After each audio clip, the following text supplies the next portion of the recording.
नमस्कार। क्या कभी किसी दर्द को इतना गहरा महसूस किया है कि वो आंसू बनकर बस बह निकले? आज हम हिंदी साहित्य की एक ऐसी ही रचना, जयशंकर प्रसाद की क्लासिक कविता आंसू की दुनिया में उतरेंगे। एक ऐसी कविता जो प्यार और जुदाई के दर्द को शब्दों में पिरोती है। कविता की पहली ही लाइन और ये हमें सीधा कहानी के इमोशनल सेंटर में ले जाती है। जरा सोचिए, एक ऐसा दिल जो करुणा से तो भरा है, पर उसके अंदर एक बेचैन सी धुन बज रही है। यही लाइन हमें उस गहरे अंदरूनी संघर्ष का एहसास कराती है जो इस पूरी कविता की जान है। तो चलिए सबसे पहले इस महान कृति की कुछ बुनियादी बातें जान लेते हैं। आखिर किसने, कब और क्यों लिखी ये कविता? तो जैसा कि हम देख सकते हैं, ये कविता छायावाद के एक बहुत बड़े नाम जयशंकर प्रसाद ने लिखी है। और ये सिर्फ एक कविता नहीं, बल्कि इसे गीतात्मक महाकाव्य या विरह काव्य भी कहते हैं। मतलब एक ऐसी लंबी संगीतमय कविता जो प्यार में बिछड़ने के दर्द को बयां करती है। और दिलचस्प बात यह है कि 1925 में छपने के बाद 1933 में इसका एक और बड़ा वर्जन आया। इससे पता चलता है कि ये विषय कवि के दिल के कितने करीब था। चलिए अब इस कविता के दिल में उतरते हैं, वो प्यार और वो जुदाई की कहानी जो इसकी आत्मा है। आंसू प्यार के उस पहलू को छूती है जहां खुशी नहीं बल्कि जुदाई का दर्द है। इसे लिटरेचर में विरह श्रृंगार कहते हैं। मतलब वो खूबसूरती जो बिछड़ने के दर्द में भी छिपी होती है। और साथ ही इसमें करुण रस है, यानी गहरी उदासी की भावना जो पढ़ने वाले को सीधा कवि के दर्द से जोड़ देती है। प्रसाद जी ने यहाँ भावनाओं की कई परतें खोली हैं। ये सिर्फ उदासी नहीं है, इसमें बीते हुए प्यार की मीठी यादें हैं, तो वहीं उस प्यार के नाकाम होने का गहरा दुख भी है। ये कवि के मन में चल रहे एक साइकोलॉजिकल कॉन्फ्लिक्ट को दिखाता है, जो एक बहुत ही गहरी पर्सनल पीड़ा से जन्म लेता है। और ये लाइन कितनी खूबसूरती से उस कॉन्फ्लिक्ट को दिखाती है। सोचिए जरा, एक ठंडी आग, शीतल ज्वाला जो आंखों के पानी यानी आंसुओं से जल रही है। ये दिखाता है कि कैसे यादें एक ही वक्त में सुकून और दर्द दोनों दे सकती हैं। तो आखिर इन आंसुओं का मतलब क्या है?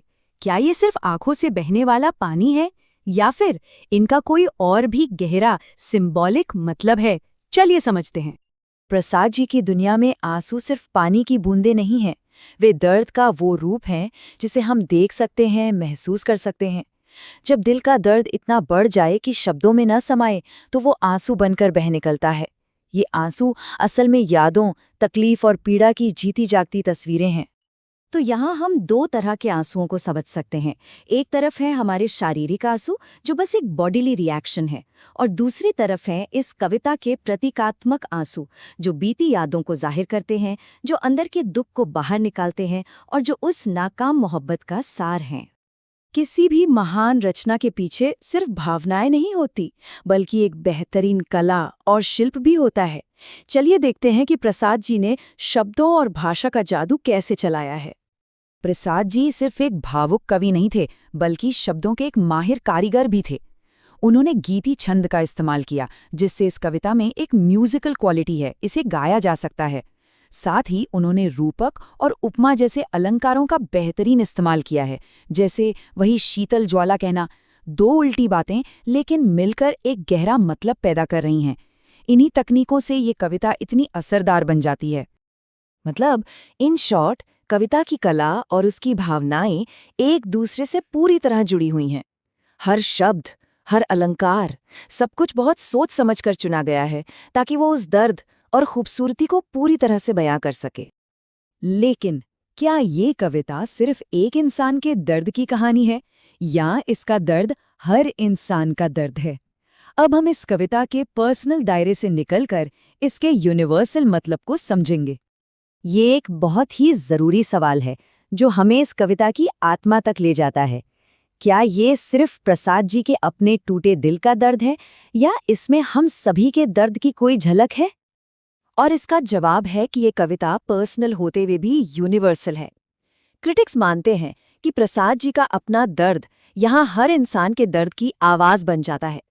कुछ लोग इसे कवि की निजी प्रेम कहानी मानते हैं, तो कुछ इसे आत्मा का परमात्मा से बिछड़ने का एक फिलोसॉफिकल दर्द।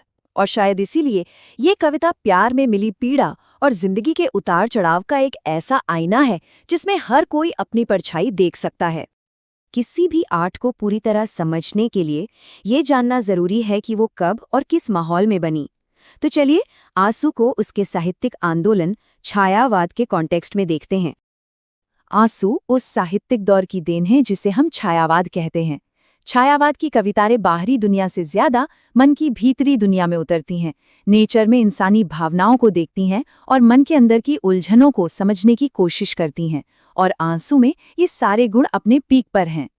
इन्हीं सब खूबियों की वजह से आंसू को सिर्फ एक सुंदर कविता नहीं बल्कि पूरे छायावादी युग की एक पहचान और सबसे महत्वपूर्ण रचनाओं में से एक माना जाता है। ये उस दौर की कला और संवेदना का सबसे ऊंचा मुकाम है, एक मील का पत्थर है। और आखिर में एक सवाल, लगभग 100 साल पहले लिखी गई ये कविता आज भी हमें इतनी अपनी सी क्यों लगती है? शायद इसलिए क्योंकि प्यार, यादें और बिछड़ने का दर्द ये कभी पुराने नहीं होते। ये एक ऐसा एहसास है जो हर जमाने में हर इंसान के दिल में एक जैसा ही रहता है।